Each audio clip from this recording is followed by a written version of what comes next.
Okay, so we got a couple things going on today. You can see the bullets outside. First thing we got to do is we're going to run to the nearby parking lot, and I got to test the trans brake on this thing because I think we might have either some sort of electrical issue or a pump issue. And also I'll list a couple things that we need to check out as well, but it's time to do some maintenance on the old girl.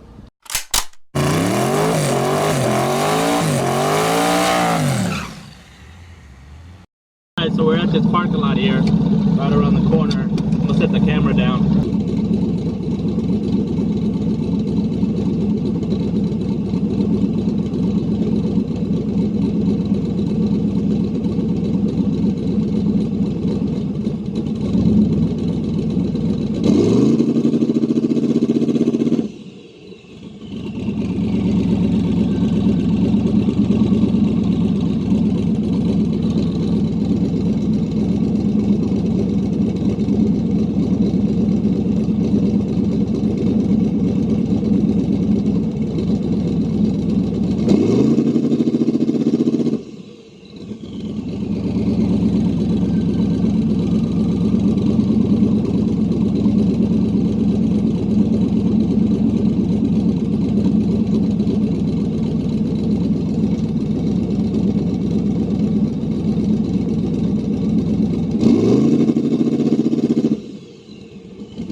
It's not working out.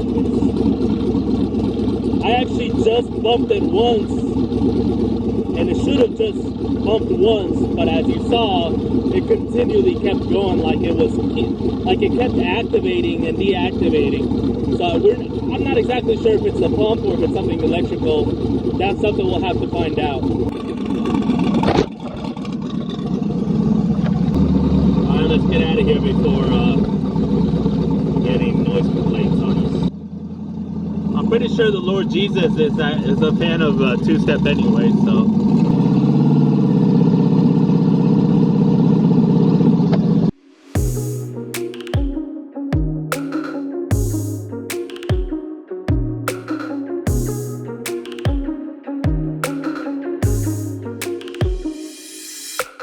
So just a couple things I want to accomplish before Streetcar Takeover Dallas. That's going to be our next main event. Dome lights. So I bought these dome lights. I'll show you guys in a second. Whenever I'm filling the ice up in the middle of the night during rounds, we all have our phones out. I almost dropped my freaking phone in the ice tank. And it's always a pain because we're trying to load ice and we're trying to hold lights with one hand. It's just a pain in the ass. So I want to put some dome lights in the back so I can see the roll pump, the pump that's actually the ice water pump in the tank. I think might be going out because I'm looking at the water whenever we circulate it, whenever we pre-chill it. It doesn't seem like it pumps as fast as it used to. It's not a whole lot of water movement like it used to be. It's still moving water, yes. But man, we used to have to like cover ourselves because there would be gushing water out. It was just a lot more flow. One other thing, we're gonna look at the shifter, the linkage, and do the trans brake bump rewire. That way, we can try to rule out if the problem is in the pump or if the problem is electrical after all. Some valve cover gaskets because I still have a small leak coming from the back of the gasket, so we're gonna put new ones on. Put new plugs in, look at them, make sure they're all good. Oil and oil filter. Then we get to go test 8th Mile and get our 60-foot down for a good prep surface, and then head over to Streetcar Takeover Dallas. So I went on Amazon. I buy a lot of things from Amazon, if you guys didn't know already. And I found these cheap little LED lights that you can screw and glue on. So when I open it and I turn the auxiliary light on, it'll all be pointing down towards the ice box. And I think these are going to be really, really bright. So I've kind of already put them in the places that I want them. But I still got to tuck the wires in. I'm going to do that here shortly. But I just wanted to do a little test run connected to the battery just to see what they look like so you can kind of see what I'm trying to go for here. What this will look like. See? Much brighter. It does a well job of lining it up. Check the level, put ice in it in between rounds, and go. Alright, so basically the only thing we're going to be doing is just popping our hatch, turning on our dome light. As you can see, this one turns on, which is usually really bright. And then when I pop the hatch, bam, bright, super bright lights shining down on our box here. We're going to be able to see the water level, adjust, put ice in it, no problems. We don't have to be fumbling around with several phones, etc. But yeah, that's going to work out really good. And there you are, super bright. Okay guys, so let me explain a couple things. The audio got really bad. I was editing in post, so I'm just gonna overlay this audio to some of the video that I shot. I didn't want to waste the footage, but I wanted to continue on where we were. So basically, the first thing we're gonna do is take off these valve covers.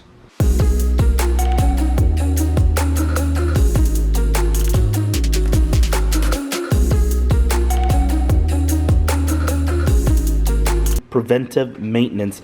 I'm double checking the rockers, making sure that they're all not loose, they're all torqued down. When I pulled these spark plug wires, as you can see here, there's a little bit of oil residue coming from the valve cover and dripping onto the plug wire at the end there. Most of the other ones are clean. It's just the corners, it seems like that it's failing. Yeah, so we got all the spark plugs back out, as you can see. I always put them up here, the last ones that we were messing with, labeled all according to the piston that they go into. They all look good. Basically what I'm looking here, I'm not trying to adjust timing based on this, obviously. What we're looking for is any premature wear. I'm looking for any kind of water coolant on them to make sure that we're not getting premature gasket wear. And then of course making sure that there's no burnt plugs, that we're not overheating one of the cylinders. And they all look pretty good. They're all even. There's no smoking gun there, so that's all good.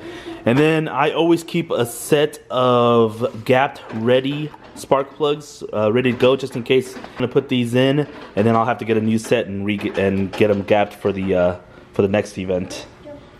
So the next thing we're gonna do is just wait for that rule pump to come in. Once that comes in, we'll be able to throw it in, see if it flows any better. If it does flow better, then we know that we had a pump that was either going bad or is bad or whatever the case. I might see if I can send that one out to get fixed so we can have a spare. But other than that, the only other thing we really have to do is just mess with the Holley, look at the wide open throttle stuff. Maybe changing this bracket setup for the throttle body. It's kind of high and it's pointed kind of weird. I don't know if you guys can see that, but I'd rather, if I go wide open throttle, it just kind of pulls on it. It's just weird to me. I'd rather have one a little lower, more linear to connect to it. So I'm going to try to see if you guys know of a better bracket to fit the Holley. Please leave me a comment down below. And we got to rewire the car for the trans brake. That's the last thing, is rewire it back to the Holley trans brake, test it out again, and see if it holds. What's happening is it's holding on the trans brake, no problem. I get on the trans brake, I hit wide open throttle, it holds forever. If I get on trans brake and bump, all I gotta do is just press the bump button one time. It should just push one time, but it's like continually going off and on, and it moves me several feet, which would cause me to red light. So that's not working for us.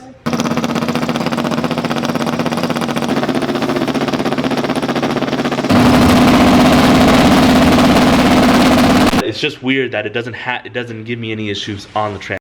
So that's it. We're gonna wrap up the video here and we'll get working. And oh, and one last thing, I cannot tell you guys how happy I have been with these rock solid Motorsports headers.